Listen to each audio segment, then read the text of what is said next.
anak-anak, kembali lagi di kebaktian sekolah minggu bersama dengan Lausha Erika. Lausha hari ini senang banget buat lihat anak-anak semuanya, walaupun secara virtual ya ketemunya.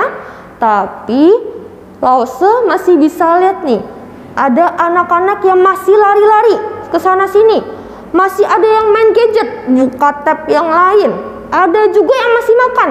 Ayo semuanya ditaruh dulu. Kita mau memberikan sikap yang terbaik buat Tuhan, karena sebentar lagi kita akan mendengarkan firman Tuhan. Tapi sebelumnya, Lausha mau tanya dong sama kalian semua. Kalian tahu tidak sih kalau kalian itu anak-anaknya Tuhan? Wah, semuanya pada tahu ya, semuanya tahu. Wah, pintar-pintar. Nah, kalau misalnya kita ini anaknya Tuhan, berarti kita harus menjadi serupa dengan Tuhan. Caranya dengan mendengarkan firman Tuhan dengan baik dan melakukan firman-Nya. Nah, walaupun terkadang sulit melakukannya, tapi Lausha yakin semuanya tidak sia-sia. Kenapa? Karena Tuhan melihat. Nah, sekarang Lausha mau ajak kalian semua untuk bangkit berdiri. Kita mau menyanyikan I Wanna Do Right, karena setiap harinya kita ingin menjadi serupa dengan Tuhan.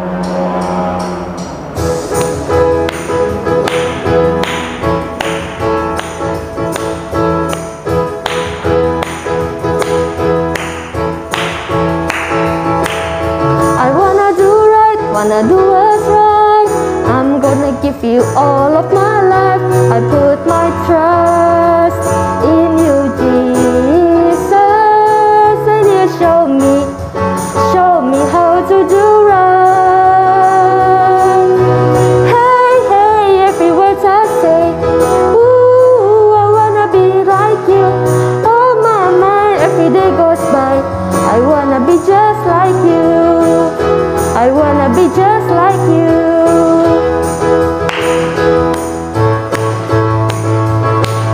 I wanna do right, wanna do what's right. I'm gonna give you all of my life.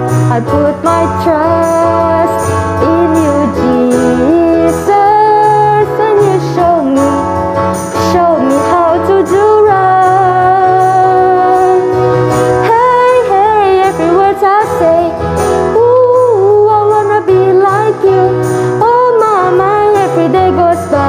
I wanna be just like you. I wanna be just like you. I was made to give you praise.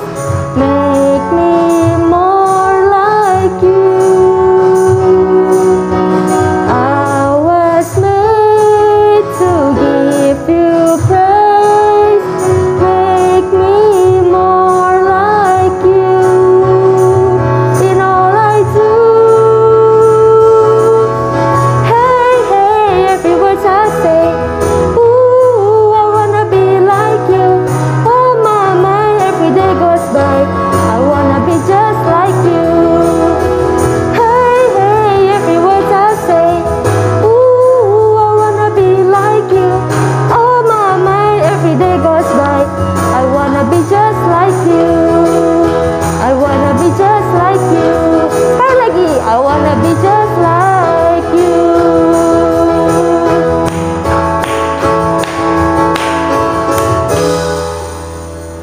Oke, sebelum kita lanjut ke lagu selanjutnya, Lausha mau ajak kita semua untuk berdoa. Lipat tangannya dan tutup matanya, dan Lausha akan ajak kita semua untuk berdoa. Tuhan Yesus yang baik, terima kasih Tuhan, karena Engkau telah mengumpulkan kami semua di kebaktian sekolah minggu ini. Tuhan, kami mohon Tuhan, supaya Tuhan dapat memberkati telinga kita, pikiran kita, dan hati kita, supaya selama kebaktian kami bisa fokus hanya kepada firman-Mu. Terima kasih Tuhan Yesus, kami telah berdoa dan mengucap syukur. Amin. Anak-anak, Lausha senang banget loh bisa kenal dan dekat dengan Tuhan Yesus. Karena ketika Lausha bisa dekat dengan Tuhan Yesus, Lausha tidak perlu khawatir. Karena Tuhan menyertai kita dan menyayangi kita. Sehingga ketika Lausha menghadapi rintangan, Lausha tidak perlu khawatir. Nah, anak-anak, sebagai anak-anaknya Tuhan, anak-anak juga tidak perlu khawatir. Karena Tuhan pasti akan menyertai kita dan juga akan melindungi kita. Ayo kita sama-sama nyanyikan, jangan kamu khawatir.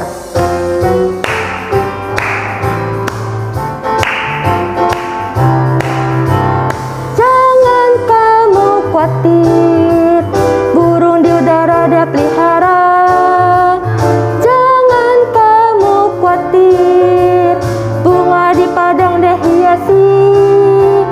Jangan kamu khawatir, apa yang kamu makan minum pakai. Jangan kamu khawatir, Bapa di sorga memelihara. Kita ulang sekali lagi ya. Aku tidak khawatir, burung di udara Dia pelihara.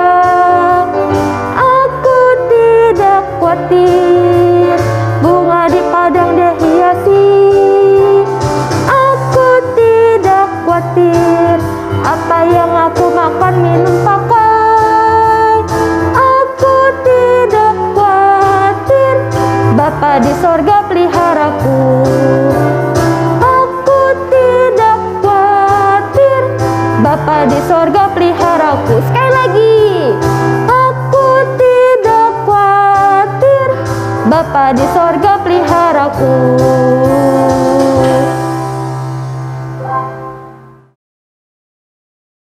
Sekarang sudah waktunya kita memberikan persembahan. Kalau kalian lihat di sebelah sini, di sini ada barcode yang bisa kalian scan untuk mengumpulkan persembahan. Kalau kalian merasa kesulitan, kalian bisa minta tolong mama papamu untuk membantu men-scankan barcode-nya, dan jangan lupa untuk menambahkan angka 6 di belakangnya. Atau kalau anak-anak yang lebih suka nih untuk mengumpulkan persembahan secara langsung, kalian boleh kumpulkan dulu uangnya, masukkan ke dalam amplop. Nanti kalau kita semua udah bisa ke gereja sama-sama, kita bisa kumpulkan amplopnya ke gereja. Oke, sambil kita mengumpulkan persembahan, mari kita nyanyikan persembahan kami.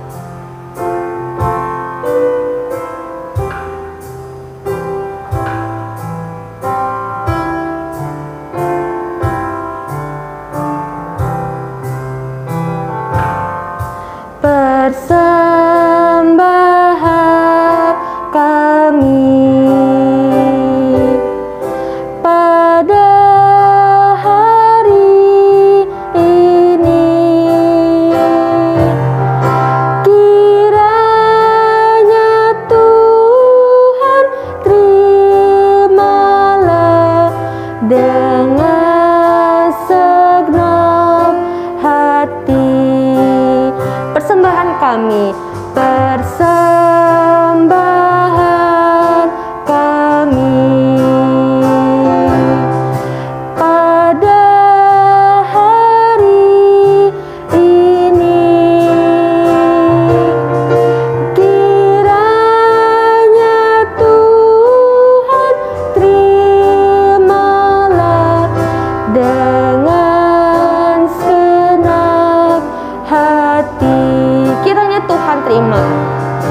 Kiranya Tuhan terimalah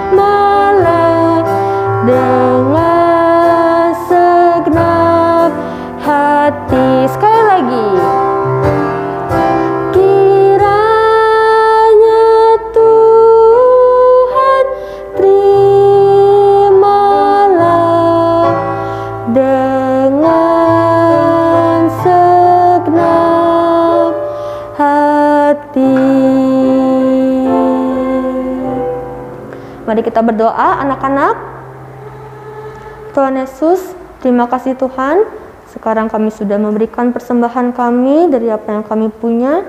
Kiranya Tuhan yang pakai untuk memperluas kerajaan-Mu Tuhan. Tuhan, sekarang kami akan melanjutkan kebaktian ini. Kiranya Tuhan yang juga sertai dan pimpin. Terima kasih Tuhan Yesus. Hanya dalam nama-Mu kami telah berdoa dan mengucap syukur. Amin. Oke anak-anak, sekarang kita sudah waktunya mendengarkan firman Tuhan. Nah, coba anak-anak duduk yang manisnya gimana? Lo semua lihat. Jangan ada yang sambil tiduran, jangan ada yang sambil makan, jangan ada yang sambil main gadget. Ayo, lo semua masih bisa lihat ada yang main gadget. Oke, sekarang duduk yang manis, semuanya ditaruh ya. Nah, sebelum itu Lose mau tanya sama kalian. Kalian pernah nggak sih merasakan kasihnya Tuhan? Wah, semuanya pernah ya merasakan kasihnya Tuhan. Karena kasihnya Tuhan itu selalu ada di setiap saat dan di setiap waktu.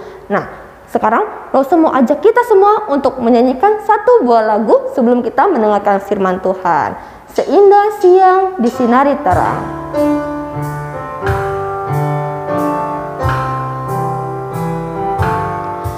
Seindah siang disinari terang, cara Tuhan mengasihiku. Seindah petang dengan angin sejuk, cara Tuhan mengasihiku. Tuhanku lembut dan penyayang, dan aku mengasihi Dia. Kasihnya besar, agung dan mulia, cara Tuhan mengasihiku. Kita ulang sekali lagi ya dari awal.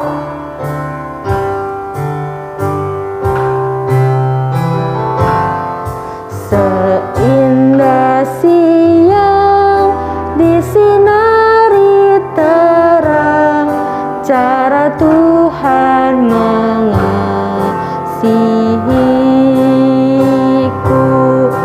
Seindah petang dengan angin sejuk, cara Tuhan mengasihiku.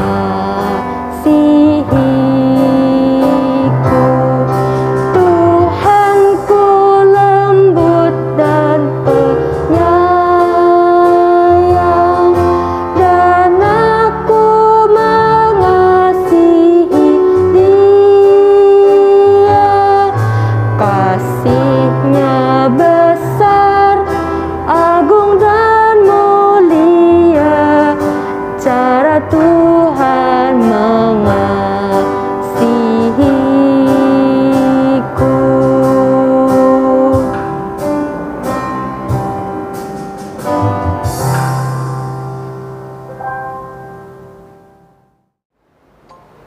Halo anak-anak, kita ketemu lagi. Masih ingat nama Lause? Ya, Lause Freddy ya. Nah, untuk hari ini kita akan belajar dari firman Tuhan kembali.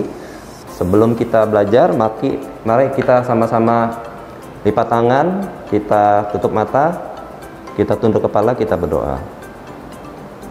Tuhan Allah Bapa kami yang di surga, Tuhan yang kami kenal di dalam nama Tuhan kami Yesus Kristus. Tuhan, kami bersyukur, berterima kasih atas pemeliharaan Tuhan. Seperti apapun kondisi kami saat ini, kami tahu Tuhan tetap beserta kami. Dan Tuhan, jika sebentar kami mau belajar daripada firman Tuhan, Tuhan kiranya menolong kami supaya kami dapat mengerti firman Tuhan dan kami dapat melihat bahwa Tuhan itu baik. Tuhan senantiasa memelihara hidup kami. Tuhan tolong dalam waktu ini agar kami dapat berkonsentrasi untuk belajar firman Tuhan. Kami mau serahkan waktu ini di dalam nama Tuhan kami Yesus Kristus. Amin. Nah, anak-anak, sekarang kita sudah memasuki bulan Juli. Nah, hari ini lihat ya, Lause juga pakai masker ya. Jadi ternyata sampai dengan bulan Juli kita melihat bahwa pandemi saat ini semakin mengganas, dan Lause pikir saat ini mungkin kita semua sudah masuk sekolah kembali ya, dan kembali kita sekolah melalui online ya, atau sekolahnya masih di rumah. Nah, kita semua mungkin bertanya-tanya ya, kok kenapa ya pandeminya nggak selesai-selesai ya? Kenapa Tuhan tidak menyelesaikan pandeminya? Nah, hari ini kita mau belajar dari satu tema yang bagus sekali ya, yaitu live in faith or live in worry, ya. Hidup dalam kepercayaan kepada Tuhan atau hidup yang penuh kekhawatiran gitu. Nah, jadi kalau kita bilang khawatir, anak-anak ngerti nggak? Khawatir itu apa? Iya, Lause nggak ngerti ya. Khawatir apa sih? Nah, khawatir itu seperti satu, kita cemas ya. Cemas akan sesuatu yang buruk yang bisa terjadi. Jadi kalau misalkan langsung ambil contoh, rumah kita sering kebanjiran. Terus satu malam hujan besar sekali. Nah, kita langsung berpikir bahwa waduh, kita takut ya rumah kita kemasukan air. Nah, jadi khawatir itu apa? Khawatir itu reaksi atau respon kita atas apa yang ditangkap panca indera kita. Jadi khawatir itu normal nggak, Lause? Normal ya, khawatir itu normal. Jadi kita sebagai manusia pasti selalu mengalami sesuatu yang bisa membuat kekhawatiran kita. Tapi beda ya khawatir dengan hidup dalam kekhawatiran.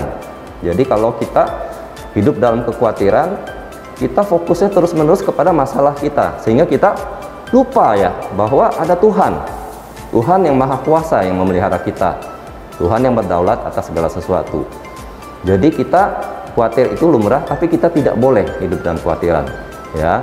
Jadi kita fokus, kalau kita fokus ke masalah, kepada apa yang mungkin terjadi, kita hidup dalam kekhawatiran. Makanya kita mesti fokus terbalik, kita mesti fokus kepada Tuhan, kepada janji dan firman Tuhan, sehingga kita tidak hidup dalam kekhawatiran. Ya, sampai di sini anak-anak paham ya? Nah, anak-anak, jadi kita lihat, kalau kita fokus kepada kekhawatiran, itu sebetulnya tidak menyelesaikan masalah ya. Bukan hanya tidak menyelesaikan masalah, bahkan bisa menyebabkan kita jadi sakit gitu ya. Karena kecemasan itu membuat daya tahan tubuh kita menjadi turun gitu ya. Tuhan Yesus bahkan menyebut kalau kita khawatir itu kita kurang percaya gitu ya. Nah, sehingga kita tadi mesti fokus kepada Tuhan, kepada janji Tuhan. Nah, bagaimana supaya kita fokus kepada Tuhan? Ingat ya, bukan berarti kalau kita tidak khawatir atau kita fokus kepada Tuhan, terus kemudian kita diam aja gitu. Bukan begitu maksudnya. Tetapi kita berserah kepada Tuhan karena kita percaya Tuhan yang mengendalikan segala sesuatu. Dan Tuhan akan membantu kita dalam mengatasi persoalan yang kita alami ya. Jadi tidak khawatir berarti kita tetap aktif melakukan apa yang harus kita lakukan ya. Nah, kita lihat pada slide di samping ini ya. Jadi kalau kita fokus kepada masalah kita, maka kita akan bisa melupakan Tuhan. Jadi kita sebaliknya, kita mesti fokus kepada Tuhan ya, kepada firman Tuhan, kepada janji Tuhan, sehingga itu akan menyebabkan kita menjadi semakin dapat mengendalikan diri gitu. Nah, Lause pengen kasih satu ilustrasi ya, kita lihat di gambar ini. Siapa yang pernah main jungkit-jungkit?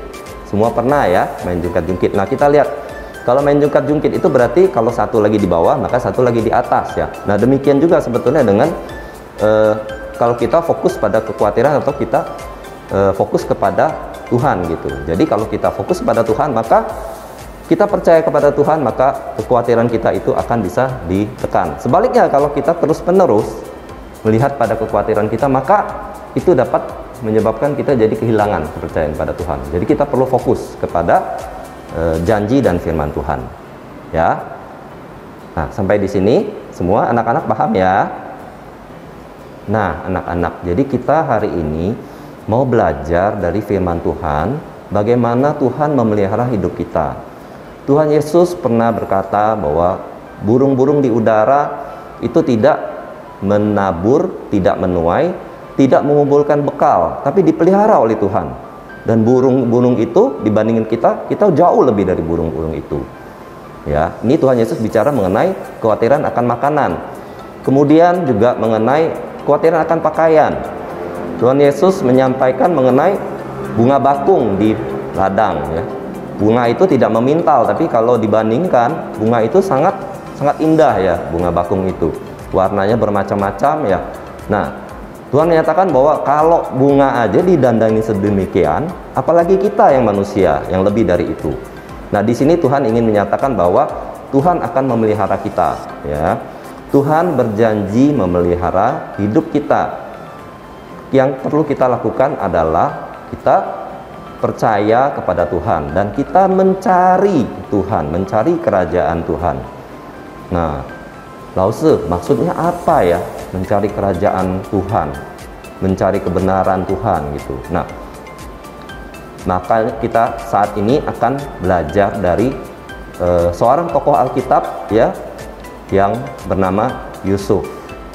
Ya, mari kita lihat bersama-sama.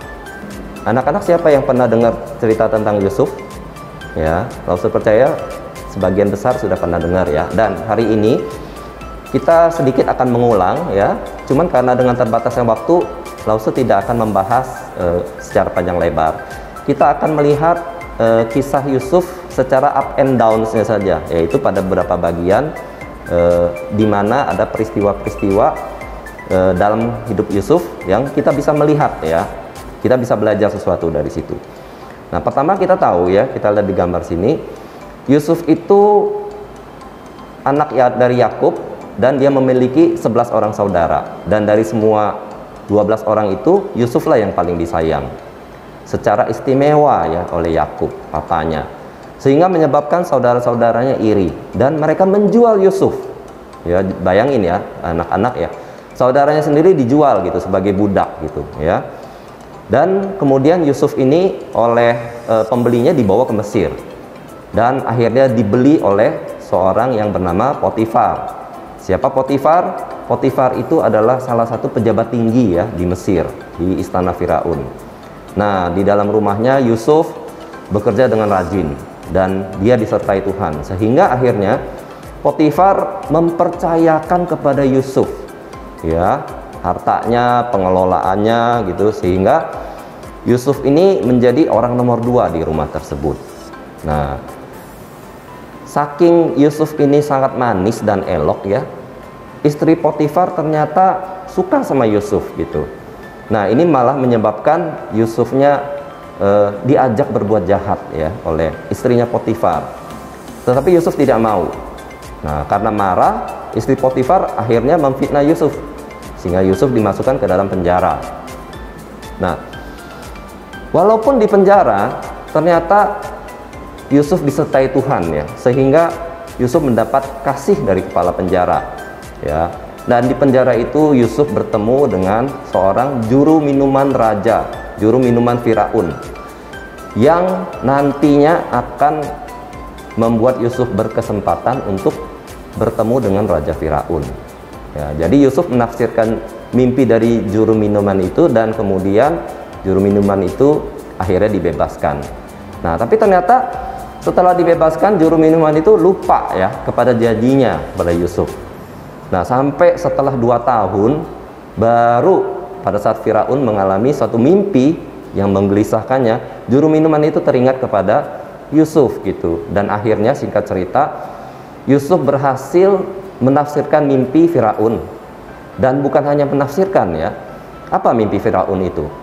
Intinya adalah bahwa akan ada 7 tahun kelimpahan panen, ya. Dan kemudian akan diikuti dengan 7 tahun masa paceklik, ya. Masa paceklik itu apa? Masa paceklik itu masa kekeringan, ya. Jadi di mana tidak menghasilkan gitu tanaman. Nah, sehingga akhirnya singkat cerita Yusuf dipercaya Firaun untuk bagaimana mengelola 7 tahun kelimpahan itu.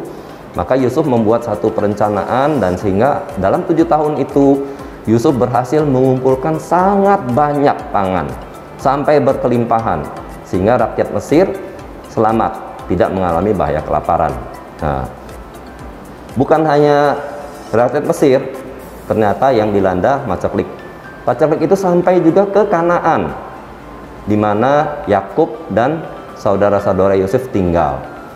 Nah, sehingga akhirnya pada suatu hari saudara Yusuf itu datang ke Mesir untuk membeli pangan, ya, dan mereka tidak mengenali Yusuf gitu, yang pada saat itu sudah menjadi orang kedua, ya, setelah Firaun gitu. Dan saudara-saudaranya menyembah Yusuf karena mereka tidak mengenal Yusuf. Nah, akhirnya singkat cerita lagi, Yusuf menyatakan diri kepada saudara-saudaranya dan mereka berkumpul lagi. Ya, sampai di sini cerita tentang Yusuf. Nah, apa yang bisa kita pelajari dari cerita Yusuf ini? Nah, setelah kita tadi dengar ceritanya, ini lihat gambar di samping ini ya. Lause sudah menggambarkan ini kehidupan Yusuf ini seperti roller coaster ya. Jadi mulai dari dia sebagai anak yang dijual saudaranya, jadi dia mengalami satu downs ya dari kehidupannya, dijual sebagai budak. Kemudian dibeli Potifar, kemudian difitnah, jadi kehidupan Yusuf kembali turun gitu. Sampai akhirnya dia berhasil menafsirkan mimpi Firaun, sampai dia berhasil menggenapi rencana Tuhan ya. Apa itu rencana Tuhan? Yaitu memelihara bukan hanya Yusuf tetapi juga bangsa Israel ya, supaya mereka sebagai bangsa yang besar yang akan menjadi bangsa Israel, melalui peristiwa ini sudah dipelihara oleh Tuhan dengan luar biasa. Nah, kita akan melihat beberapa hal ya. Yang pertama adalah Yusuf itu disebut manis sikapnya dan elok parasnya. Jadi kalau kita lihat, kalau kita misalnya mengalami dijual sebagai budak ya, maka kita pasti akan kesal ya. Tuhan, ini kok saya diperlakukan tidak adil gitu. Jadi pasti sulit untuk kita bersikap tetap manis ya. Kita pasti mukanya cemberut gitu kali ya. Tapi tidak demikian dengan Yusuf. Yusuf tetap percaya kepada Tuhan dan dia tetap bersikap manis. Nah, ini kita belajar satu hal.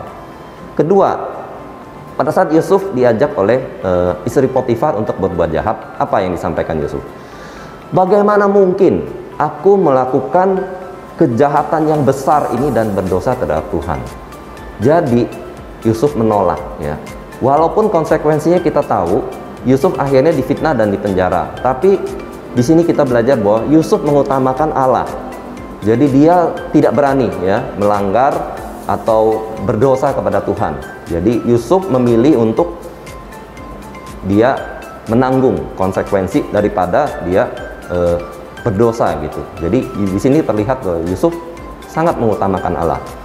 Yang ketiga, Tuhan menyertai Yusuf dan melimpahkan kasih setia kepadanya. Jadi kita lihat walaupun Yusuf diperlakukan tidak adil dan dipenjara, apakah Tuhan tidak berserta Yusuf? Tidak ya, Tuhan tetap menyertai Yusuf. Jadi kondisi Yusuf yang buruk pun ternyata tetap ada pernyataan Tuhan di situ. Nah, terakhir kita melihat apa yang disampaikan Yusuf ya. Pada saat saudara-saudaranya takut ya setelah papanya Yakub meninggal. Nah, Yusuf menyampaikan seperti ini. Memang kamu telah mereka-rekakan yang jahat terhadap aku. Ini Yusuf menyampaikan pada saudaranya. Kalian mereka-rekakan yang jahat kepada aku. Tetapi Tuhan Allah telah mereka-rekakannya untuk kebaikan ya. Dengan maksud melakukan seperti yang terjadi sekarang ini, yaitu memelihara hidup suatu bangsa yang besar. Yusuf bukan hanya tidak mendendam kepada saudara-saudaranya, tapi dia melihat bahwa peristiwa yang jahat bisa Tuhan ubah menjadi kebaikan. Dan melalui peristiwa ini Tuhan memelihara suatu bangsa yang besar, yaitu bangsa Israel. Nah, ini kita melihat luar biasa sekali ya. Yusuf bisa memahami dan kita melihat Allah yang luar biasa yang memelihara hidup, bukan hanya hidup Yusuf ya, tapi juga sudah melihat hidup bangsa Israel yang harus dipelihara melalui peristiwa masa paceklik tersebut. Ya, sampai di sini kita belajar kehidupan Yusuf. Nah, kemudian kita akan menutup dengan melihat dari Matius 6 ayat 33. Tetapi carilah dahulu kerajaan Allah dan kebenarannya, maka semuanya itu akan ditambahkan kepadamu. Jadi mencari kerajaan Allah, kita tadi sudah lihat dari contoh Yusuf. Mencari kerajaan Allah berarti mengutamakan Allah ya, bukan mengutamakan diri kita tapi mengutamakan Allah. Ya, Tuhan kita adalah Tuhan yang Maha Kuasa, yang pemeliharanya atas kita ajaib. Kita hanya percaya dan taat kepadanya. Ya. Seburuk apapun kondisi yang kita alami saat ini, Tuhan itu tetap baik. Dan kita melihat tadi dari kisah Yusuf bahwa pemeliharaan Tuhan adalah melalui setiap bagian saat dari kehidupan kita, baik kita mengalami sesuatu yang baik atau sesuatu yang tidak baik.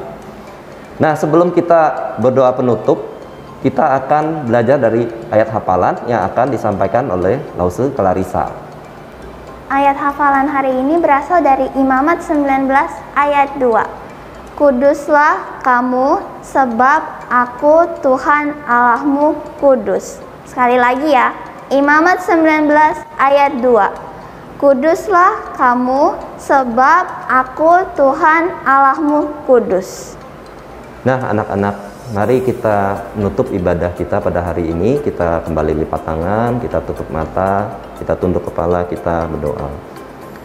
Tuhan Allah Bapa kami yang di surga, Tuhan, kembali kami berterima kasih kepadamu karena Engkau adalah Allah yang luar biasa, Allah yang berdaulat atas segala sesuatu, Allah yang mengasihi kami, Allah yang senantiasa memelihara hidup kami.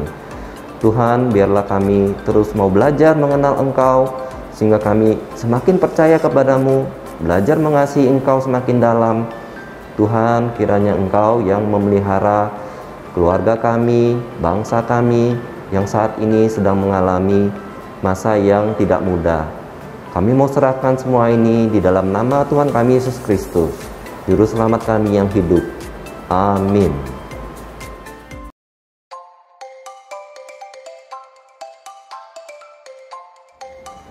Halo adik-adik, waktunya aktivitas.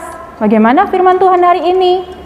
Hari ini Lause mau ajak kita bikin aktivitas yang juga bisa jadi permainan bareng-bareng Koko, Cici, atau bahkan sama papa mama. Nah, kita butuh 4 lembar kertas origami dengan warna yang berbeda-beda.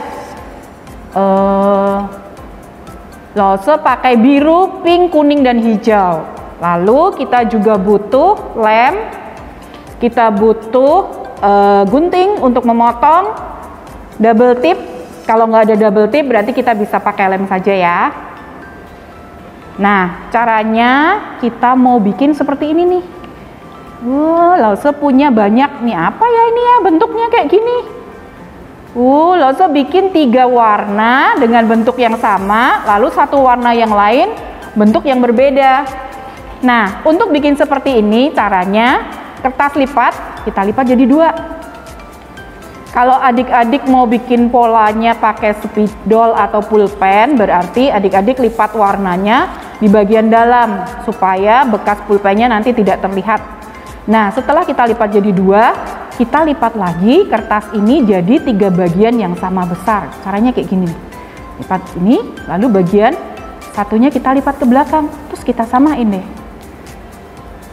Nah, jadi 3 bagian sama besar. Adik-adik kalau yang bisa langsung memotong bentuk seperti ini, boleh langsung dipotong. Kalau yang nggak bisa, butuh alat bantu, kita bisa pakai pena. Jadi caranya kayak gini. Kita pakai full ya, satu ini bagian kertas ini kita bentuk seperti ini. Nah, sekarang kita potong.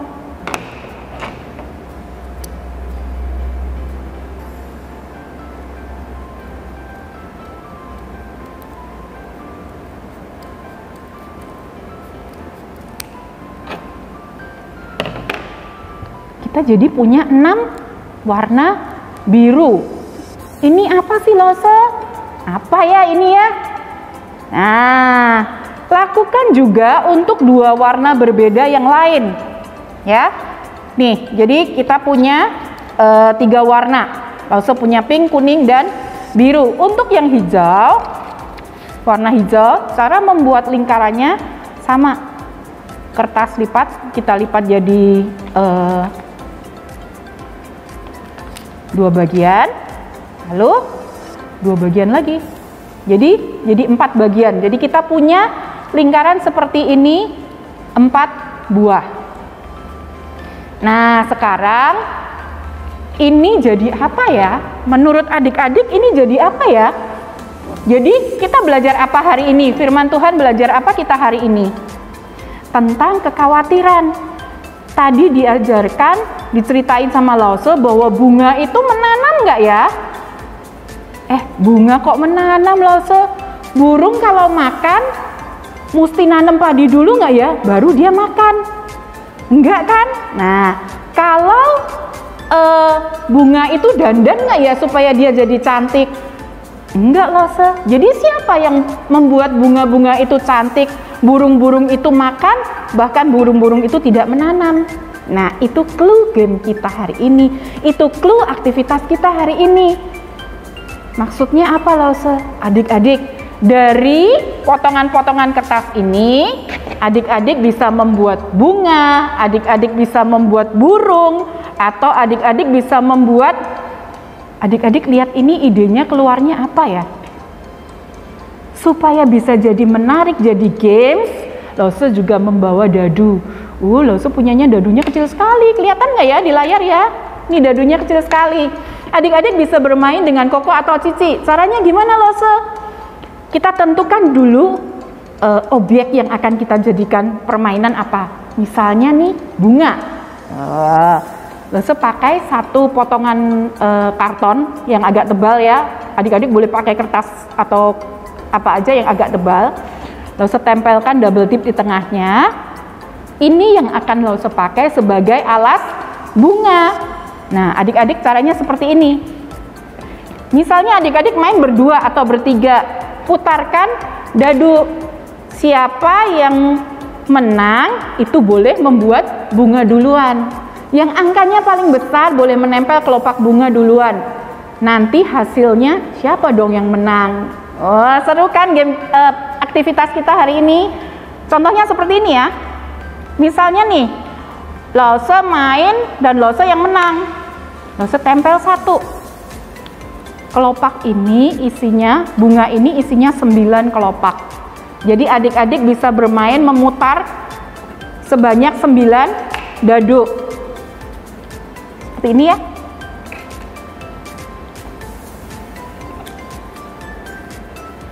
Atau Lose tempel aja ya. Karena setelah jadi, kita juga bisa bikin ini jadi apa ya? Nih. Adik-adik prosesnya bisa bermain dengan Koko atau Cici ya. Ini Lose beritahu cara menempelnya. Lose mau warna-warni, mau warnanya beda-beda.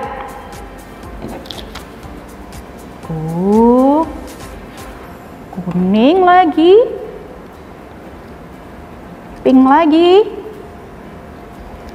biru lagi, kuning lagi, biru lagi, lalu yang terakhir pink. Nah, bagian tengahnya Lose mau pakai yang hijau. Adik-adik, setelah jadi bunganya akan seperti ini. Adik-adik bisa jadikan ini sebagai foto frame. Caranya ganti yang bagian tengah ini pasang dengan foto adik-adik. Nah, bisa juga frame ini digantung, kita pasang pita. Lose punya potongan pita, kita bisa tempel di bagian belakangnya ya. Nah, sekarang tadi bunga itu tidak berdandan, tapi Tuhan jadikan dia cantik. Burung tidak menanam, Tuhan pelihara. Kita juga mau bikin. Adik-adik kebayang nggak kayak gini ini jadinya apa? Bisa jadi burung nggak? Coba. Ini bentuknya kayak gini nih, bisa jadi burung nggak? Coba ya. Kalau misalnya kayak gini jadi apa? Menurut adik-adik ini burung? Kebayang nggak? Kita coba tempel ya. Kita pakai, terlalu besar.